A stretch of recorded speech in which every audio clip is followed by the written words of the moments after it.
이재명 후보께 한번 질문하겠습니다. 조카가 그 여자친구와 그 어머니를 37번 찔러서 잔혹하게 살해한 사건을 맡아서 데이트 폭력, 심신미약이라고 하고 또 딸이 보는 앞에서 그 엄마를 회칼로 난자해서 살해한 흉악범을 심신미약, 심신상실이라고 그 변호를 하셨는데 이렇게 여성 인권을 무참히 짓밟으시면서 페미니즘 운운을 하시고 만약에 이런 분이 이 나라의 지도자가 되신다면 과연 젊은이들이 이 아이를 낳고 싶은 그런 나라가 되겠습니까? 여기에 대해서 한번 좀 의견을 한번 말씀해 보십시오. 일단 변호사라는 직업 자체가 뭐 범죄인을 변호하는 일이어서 어쩔 수 없는 측면이 있었다고는 해도 뭐 저의 부족함이었다 이렇게 생각하고 우리 또 피해자 여러분께는 사죄의 말씀을 다시 드립니다. 그러나 우리 윤석열 후보님 페미니즘과 이건 상관이 없습니다. 변호사의 윤리적 직업과 그다음에 이 사회적 책임 이 두 가지가 충돌하는 문제니까 좀 분리해서 말씀하셔 주시면 좋겠습니다. 그래서 여성들이 그렇게 생각할지는 의문입니다. 다시 이어서 질문을 하겠습니다. 지금 대장동 사건을 시장으로서 설계하고 우리 이 후보께서 다 승인을 했음에도 검찰은 지금 이 수사를 덮었습니다. 하지만 이 덮은 증거들이 계속 지금 드러나고 있습니다. 그 사업실무 책임자인 유동규는 본인의 가까운 사이가 아니라고 했는데 유동규, 김만배가 우리 이 후보님의 측근 중에 측근이라는 정진상, 김용과 이 사업을 위해 의형제 도원결이 맺었다는 녹취록이 공개가 됐고요. 또 김만배가 남욱 변호사에게 대장동 개발이 이재명 게이트라고 하면서 4천억짜리 도둑질이라고 했다고 남욱이 검찰에서 진술한 게 또 확인이 됐습니다. 또 남욱이 대장동 사업을 위해서 유동규에게 보낸 그 정민영 변호사가 직접 우리 이 후보님에게 화천대유의 사업 이전을 사업 이권을 몰아주는 이 공모 지침서를 보고했고 또 그 자리에서 이 후보님이 화천대유가 제대로 돈을 벌게 해야 된다고 말했다는 것이 또 검찰 조사에서 드러났습니다. 남욱은 검찰 조사에서 이거 언론에 공개되면 이 후보가 낙마한다. 내가 좀 일찍 귀국했다면 민주당 후보가 바뀌었을 거다. 이 후보도 우리와 같이 들어가야죠. 라고 검찰에서 진술한 것이 또 확인이 됐습니다. 이 후보가 대장동 사업에서 자신은 1,000억만 챙기면 된다고 했다는 녹취록도 최근에 공개됐습니다. 또 김만배가 우리 이 후보님의 선거법 사건을 대법원에서 뒤집기 위해 대법관에게 재판 로비했다는 남욱의 검찰 진술도 확인이 됐습니다. 자, 국민들은 다 알고 있습니다. 이런 후보가 아이 키우고 싶은 나라 얘기를 하고 노동가치 얘기하고 나라 미래 얘기를 한다는 것은 이거는 국민을 좀 우습게 가볍게 보는 그런 처사 아닙니까? 우리 윤 후보님 이거 벌써 몇 번째 울고 먹는 건지 모르겠는데 정말 국민의 삶을 놓고 계속 이러시는 거 이해가 안 됩니다. 제가 그래서 하나 제안 드리겠습니다. 이거 대통령 선거가 끝나더라도 특검해가지고 반드시 특검하자는 거 동의해 주시고 두 번째 거기서 문제가 드러나면 대통령이 당선돼도 책임지자. 동의하십니까?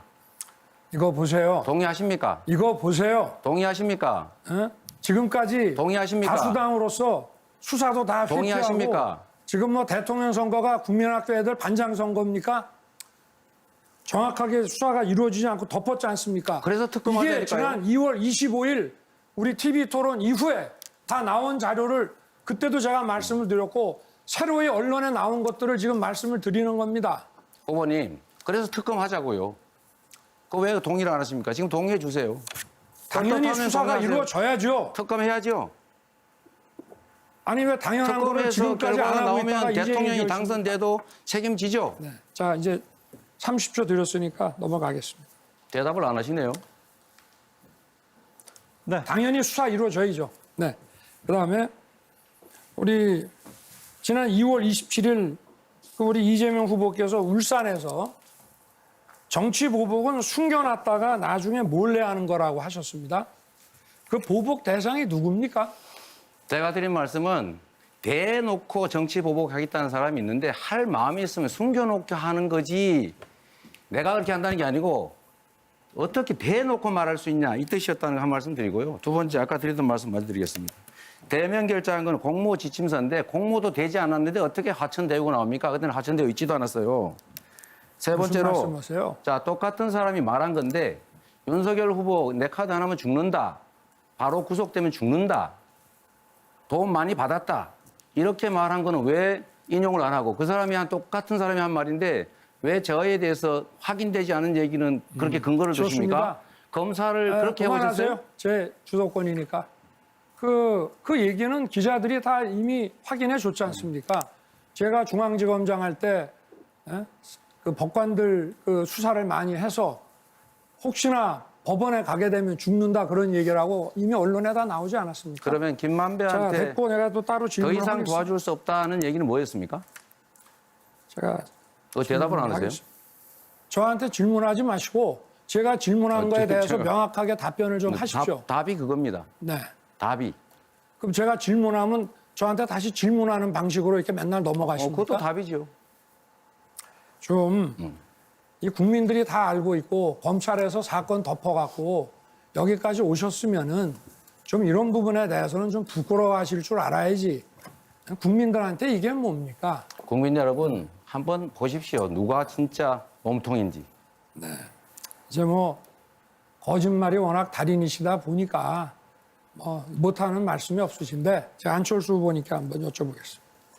안철수 후보님 공약 중에 보면은 이 정신병원 입원 권한이 지방자치단체장에게 있었는데 지금 있습니다. 이거를 정신병에 대한 전문가위원회로 넘겨야 된다고 말씀을 하셨는데 그 공약을 만드신 그 이유나 근거는 어떤 것입니까? 시대가 이제 바뀜에 따라서 사실 정신병과 관련된 이런 많은 사례들이 지금 나오고 있습니다. 사회도 복잡해지고 그래서 이 문제에 대해서는 더 이상 지자체장보다는 전문가들이 위원회를 만들어서 거기서 심사를 하는 것이 정확하게 진단을 할 수 있다 그런 뜻입니다. 그 이재명 후보가 형님 이재선 씨나 또 자신을 공격하는 그 김사랑 씨를 정신병원에 강제 입원한 그 현안과 관련해서 이런 말씀을 이거 사실이 아닌 공약을 주신 얘기를 거 아닙니까? 후보님 사실이 아닌 가만히 얘기를 계세요? 합니까? 그건 경찰이 한 네, 가만히 일이에요. 계세요? 경찰이 네. 시장이 시킨 걸 합니까? 네. 언론 보도를 보고 하는 것이니까 그거하고 관련해서 이런 말씀, 이런 공약을 내세우신 거 아닌가요? 그 부분에 대해서 제가 사실 확인은 네. 못했습니다. 제가 뭐 수사권이 있는 사람도 아니니까요. 네. 그런데 이런 문제들이 있으면 안 되겠다는 그런 생각에 이런 공약을 내게 됐습니다. 고양시는 같은 기간에 단체장이 정신병원에 보낸 사람이 하나도 없는데 성남시는 네. 25명이란 말입니다. 네, 윤석열 후보의 주도권 토론 시간까지 들어봤고요.